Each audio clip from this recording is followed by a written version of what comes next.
हाल ही में भारतीय documentary film the elephant whisperers ने 95th अकेडमी अवार्ड्स में बेस्ट डॉक्यूमेंट्री शॉर्ट फिल्म का अवार्ड जीता। ऐसे में अवार्ड जीतने के बाद गूगल पर द एलिफेंट विस्परर्स के ऑनलाइन सर्च में इतना उछाल आया कि सर्च दुनिया भर में 8,164% तक बढ़ गया। पिछले साल रिलीज हुई इस फिल्म को रॉटन टोमेटोज पे 100% की रेटिंग मिली, जहां इसकी सम्मोहक कहानी के लिए प्रशंसा की गई। ऐसे में अब इस साल के ऑस्कर समारोह में डॉक्यूमेंट्री शॉर्ट फिल्म पुरस्कार जीतने के बाद अब फिल्म की प्रोफाइल को इसकी शुरुआती रिलीज से कहीं ज्यादा बढ़ावा दिया जा रहा है। इस डॉक्यूमेंट्री को कार्तिकी गोंजाल्विस ने डायरेक्ट किया है और गुनीत मोंगा डॉक्यूमेंट्री के प्रोड्यूसर हैं। दोनों ने ऑस्कर सेरेमनी में ये अवार्ड रिसीव किया। वहीं कार्तिकी ने फिल्म के बारे में बात की और कहा कि ये कोएग्जिस्टेंस के लिए है और उनके काम को पहचानने के लिए अकेडमी अवार्ड्स को उन्होंने शुक्रिया कहा। The elephant whisperers Kartiki Gonsalves के निर्देशन में बनी पहली फिल्म है। डॉक्यूमेंट्री उस बॉन्ड के बारे में है जो एक कपल और एक अनाथ बच्चे हाथी रघु के बीच डेवलप होता है, जिसे उनकी देखभाल के लिए सौंपा गया था।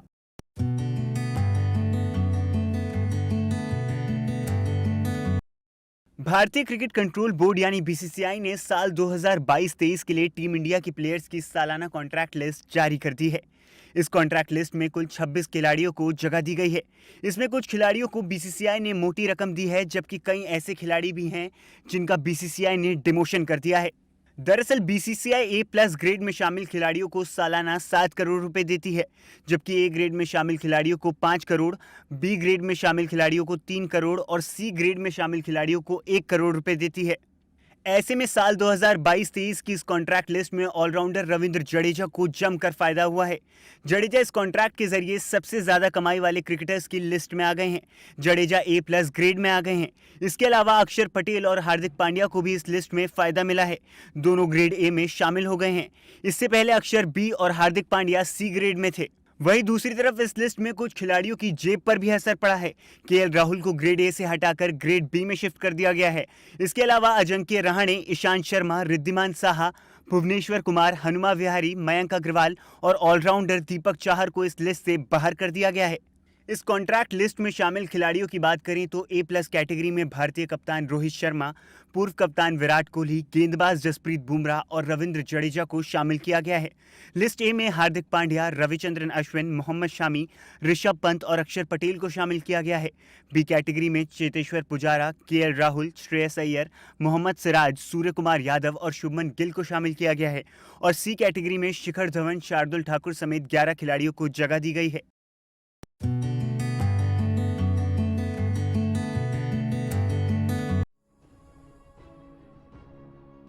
राजस्थान के जयपुर में हिंदू नववर्ष के उपलक्ष्य में रैली में अचानक से लोगों ने पथराव कर दिया। एकाएक हुई पत्थरबाजी के बाद रैली में अफरा तफरी मच गई। एक तरफ तो डीजे पर देशभक्ति गीतों की गूंज सुनाई दे रही थी, तो दूसरी ओर रैली में मौजूद लोग अपनी जान बचाकर भागते नजर आ रहे थे। मौके पर मौजूद पुलिस ने मोर्चा संभाला और मामला शांत कराया। वहीं रैली पर पथराव करने वाले करीब 12 संदिग्धों को भी हिरासत में ले लिया गया। आपको बता दें कि पत्थरबाजी होते देख तुरंत ही पुलिसकर्मियों ने स्थिति संभालते हुए पत्थर मारने वाले युवकों को खदेड़ा। स्थिति तनावपूर्ण होते देख और भी ज्यादा फोर्स बुला ली गई। मौके पर रैली में मौजूद लोगों को हल्की चोटें भी आई। जानकारी मिलने पर ग्रामीण पुलिस अधीक्षक राजीव पचार और एडिशनल एसपी धर्मेंद्र यादव भी मौके पर पहुंचे थे। उन्होंने बताया कि रैली पर पत्थरबाजी की गई थी। मामला शांत करा लिया गया है। करीब 12 संदिग्धों को हिरासत में भी लिया गया है। इस मामले पर पूर्व केंद्रीय मंत्री और वर्तमान जयपुर ग्रामीण से सांसद राजवर्धन राठौड़ ने सोशल मीडिया पर पोस्ट करते हुए राज्य सरकार पर हमला बोला है। उन्होंने लिखा कि जयपुर के जमवारामगढ़ में आज हिंदू रैली पर हमला हुआ। उन्होंने आगे लिखा है कि राजस्थान में कांग्रेस शासन में आतंकी संगठन पीएफआई की मानसिकता खूब फल फूल रही है। हिंदुओं की शोभा यात्राओं, धार्मिक आयोजनों और रैलियों पर समुदाय विशेष के पथराव, हिंसा, खुलेआम गला काटने की धमकी देने वाले अपराधियों और दंगाइयों पर इस सरकार की नरमी भी दिखती रही है। उन्होंने आगे कहा कि आज जयपुर ग्रामीण के जमवारामगढ़ में शांतिपूर्ण ढंग से रैली निकाल रहे बहुसंख्यक समुदाय के लोगों पर मदरसे से पथराव और हमले की ये घटना कांग्रेस सरकार के तुष्टीकरण की राजनीति का नतीजा है। शासन प्रशासन ऐसे मदरसों और उपद्रवियों पर तत्परता से कठोर कार्रवाई करो। राज्य सरकार भी सुन ले कि बहुसंख्यक समाज के प्रति उनके संवेदनहीन रवैये से जनाक्रोश बढ़ा है। आपको बता दें कि पिछले साल भी हिंदू नववर्ष के उपलक्ष्य में भगवा रैली पर करौली में पथराव हुआ था।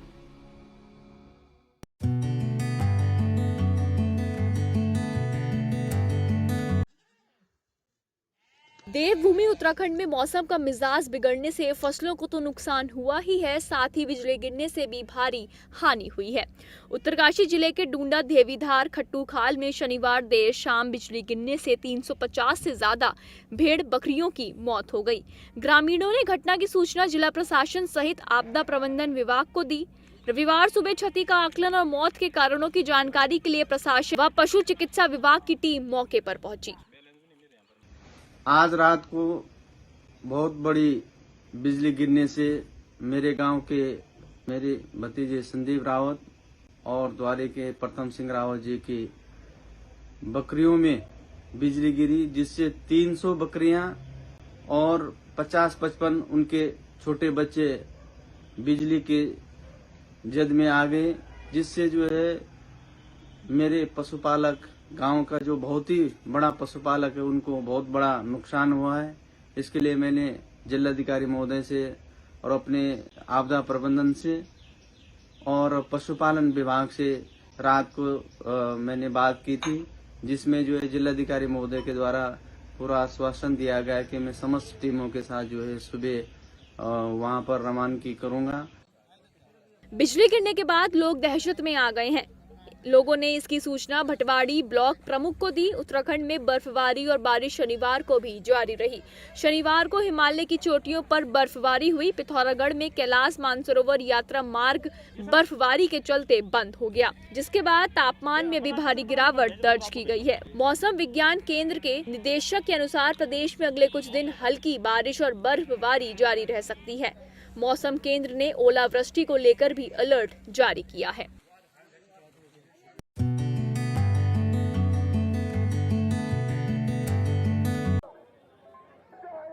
राइट टू हेल्थ बिल के विरोध में 27 मार्च को जयपुर में डॉक्टर्स ने शक्ति प्रदर्शन किया। डॉक्टर्स ने जयपुर में एसएमएस मेडिकल कॉलेज के बाहर से पैदल मार्च निकाला और इधर बिल के विरोध और डॉक्टरों के समर्थन में इंडियन मेडिकल एसोसिएशन यानी कि IMA ने देशव्यापी बंद का आह्वान कर दिया, जिसमें मेडिकल सर्विस बंद करने की बात कही है। पैदल मार्च 11 बजे से करीब MMS मेडिकल कॉलेज से शुरू हुआ, जो गोखले हॉस्टल मार्ग, सूचना केंद्र टोंक रोड, महारानी कॉलेज तिराहा, अशोक मार्ग, राजपूत सभा भवन, 5 बत्ती, MI road, Ajmeri gate, new gate, Albert Hall होते हुए वापस मेडिकल कॉलेज पहुंचकर खत्म हुआ। आपको बता दें कि इससे पहले रविवार को डॉक्टर्स के प्रतिनिधि मंडल की मुख्य सचिव उषा शर्मा के साथ बैठक हुई, लेकिन उसमें कोई हल नहीं निकला। डॉक्टर बिल वापस लेने की मांग पर अड़े हैं, सरकार बिल को लागू करने पर। इसके चलते अब लोगों को इसका खामियाजा भुगतना पड़ रहा है। लोगों को समय पर ट्रीटमेंट नहीं मिल रहा है और लोग भटक रहे हैं। तो वहीं जयपुर समेत प्रदेश के दूसरे शहरों के सरकारी मेडिकल कॉलेजों से जुड़े अस्पतालों में भी रेजिडेंट्स हड़ताल पर हैं। Right to health is definitely a right of the poor and the citizen of the country, and the state governments has the responsibility to fulfill that. But because they are incapable of fulfilling their responsibility, they are putting all the responsibility on the doctors, and without saying that who will pay the expenses. So we are protesting against that right to health bill, and our demand is to take back that bill, because we are ready to support the government, but we cannot shoulder the entire responsibility which government is supposed to take. पिछले 7 दिन से ज्यादा समय से residents के हड़ताल पर रहने के कारण जयपुर के एसएमएस समेत दूसरे हॉस्पिटलों में मरीजों की परेशानी लगातार बढ़ती जा रही है। यहाँ ओपीडी के साथ ही आईपीडी में भी मरीजों की संख्या सामान्य दिनों के मुकाबले कम हो गई है। आपको बता दें कि बीजेपी के तमाम विरोध और हो हल्ला के बीच राजस्थान विधानसभा में राइट टू हेल्थ बिल 21 मार्च को पास हो गया था और इसी के साथ राजस्थान देश का पहला ऐसा राज्य बना है जहां राइट टू हेल्थ बिल पारित हुआ है। सरकारी और प्राइवेट हॉस्पिटल इलाज से अब मना नहीं कर सकेंगे। यहाँ के हर व्यक्ति को इलाज की गारंटी मिलेगी। इमरजेंसी की हड़ताल में प्राइवेट हॉस्पिटल को भी फ्री इलाज करना होगा। प्राइवेट हॉस्पिटल में इमरजेंसी में फ्री इलाज के लिए अलग से फंड बनेगा। ऐसे मामलों में किसी भी तरह की हॉस्पिटल स्तर की लापरवाही के लिए जिला और राज्य स्तर पर प्राधिकरण बनेगा। इसमें सुनवाई होगी। दोषी पाए जाने पर 10 से 25 हजार रुपए जुर्माना लगाया जा सकता है। काला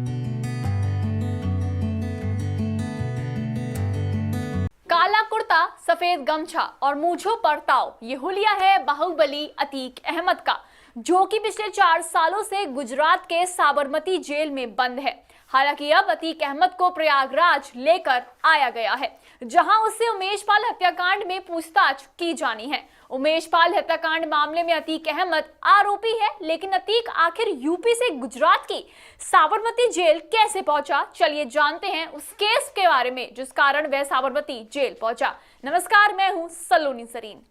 अतीक अहमद को जून 2019 में साबरमती जेल में शिफ्ट किया गया था। वो पहले यूपी की नैनी जेल में बंद था, बाद में उसे साबरमती की हाई सिक्योरिटी जेल में भेज दिया गया था। उस पर देवरिया के एक कारोबारी को जेल में बुलाकर धमकाने और अपहरण करने का केस दर्ज हुआ था। मोहित जायसवाल नाम के कारोबारी ने दिसंबर 2018 में एफआईआर दर्ज कराई थी। जायसवाल ने दावा किया था कि अतीक अहमद के गुर्गों ने लखनऊ से उसको अगवा कर लिया था। बाद में उसे नैनी जेल में ले जाया गया, जहां अतीक अहमद बंद था।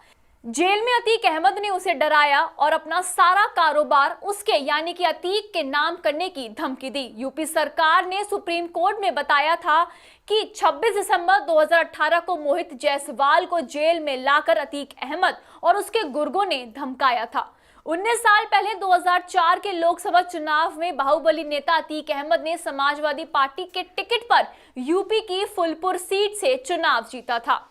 उस समय अतीक अहमद इलाहाबाद पश्चिम सीट से विधायक भी थे। अतीक अहमद सांसद बने तो विधायकी छोड़नी पड़ी। उपचुनाव में समाजवादी पार्टी ने अतीक अहमद के छोटे भाई अशरफ को उम्मीदवार बनाया, जबकि बसपा की ओर से राजूपाल मैदान पे थे। उपचुनावों में राजूपाल की जीत हुई। राजूपाल पहली बार विधायक बने थे। 25 जनवरी 2005 को दिन दहाड़े गोली मारकर उनकी हत्या कर दी गई। इस हत्याकांड में अतीक अहमद और अशरफ का नाम सामने आया था। राजूपाल हत्याकांड के मुख्य गवाह उमेश पाल थे। उन्हें धमकियां मिलती थी, जिसके बाद अदालत के आदेश पर उमेश पाल को यूपी पुलिस की तरफ से सुरक्षा के लिए 2 गनर मिले थे। गौरतलब है 24 फरवरी 2023 को उमेश पाल की दिन दहाड़े गोली मारकर हत्या कर दी गई। इस हमले में उमेश पाल के 2 सिक्योरिटी गार्ड्स भी मारे गए थे। उमेश पाल 2005 में हुए राजूपाल हत्याकांड के मुख्य गवाह थे। उमेश जब राजूपाल हत्याकांड की सुनवाई से लौट रहे थे, तब उन पर हमला किया गया। हमलावरों ने पहले बम फेंका और फिर कई राउंड फायरिंग की। पुलिस अब अतीक अहमद को साबरमती जेल से प्रयागराज ला रही है। सोमवार की रात उसे नैनी जेल में ही रखा जाएगा, फिर मंगलवार सुबह उसे एमपी एमएलए कोर्ट में पेश किया जाएगा। इतना ही नहीं, इस हत्याकांड के सिलसिले में अतीक के भाई अशरफ को भी बरेली से प्रयागराज लाया जा रहा है। Well, I can never miss an update.